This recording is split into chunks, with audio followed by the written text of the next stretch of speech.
Tonight, a News 6 investigation. A domestic abuse survivor says hundreds, if not thousands, of victims' private information has been breached, putting them and their families at risk. She says the state is the one who did it. News 6's Adriana Ivashinsky is now investigating 3 state agencies to get answers and get results. Adriana? Absolutely. This program is called the Address Confidentiality Program, and it's supposed to keep abusers from using public records to locate their victims. Now, it's run by the Attorney General's office, but when this woman found out her information had been leaked, she says the state ignored her. Now, we are not identifying her in order to protect her. Even though I'm terrified even doing this interview, I just couldn't sit back and keep quiet, knowing the other victims of abuse didn't know what happened to them, or may never know why they may have been found by their abuser or worse. This ACP participant, who we're calling Sam, says she discovered her confidential information had been compromised while she was checking her credit. My physical address had been supplied to eMERGES from my voter records.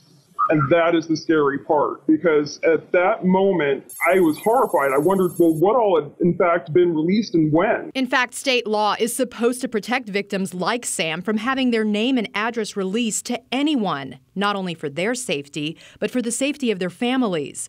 But Sam discovered that is exactly what had been released to a company called eMERGES, who then sold it to hundreds of other companies around the world, including LexisNexis, a major internet database. I felt horrified. I felt betrayed. I felt like, how could they have done this? Sam says she called eMERGES and talked with the CEO, and she says he told her he did buy voter information back in 2005 and 2006, but he did not know it included hundreds of ACP participants' protected information. How did this happen? Sam says she contacted the Division of Elections immediately and asked them that very thing. She even called the Secretary of State. She says in her records of the conversation with their legal counsel, she noted he said they weren't required to keep records. It wasn't his job. They had no idea, and they'd spent enough hours on this. Sam says they've even tried to convince her that she filled out the ACP registration form to protect her information incorrectly.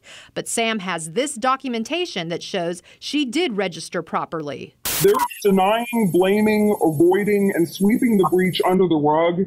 And this is an issue that could potentially get a victim of domestic violence and/or stalking found and possibly killed. Sam wants to know why the Attorney General's office and the Division of Elections did not notify ACP participants of this breach early on.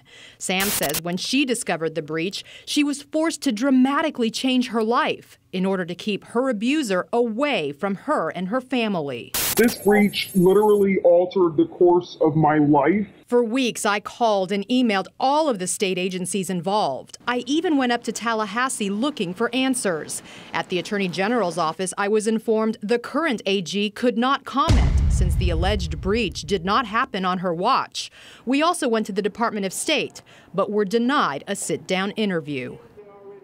Now, we finally did hear from the Department of State, who admits at the time it is possible the information was released to fulfill a public records request. And if so, they don't know how many people are affected. They say now, however, procedures are in place to ensure their information is protected from public disclosure.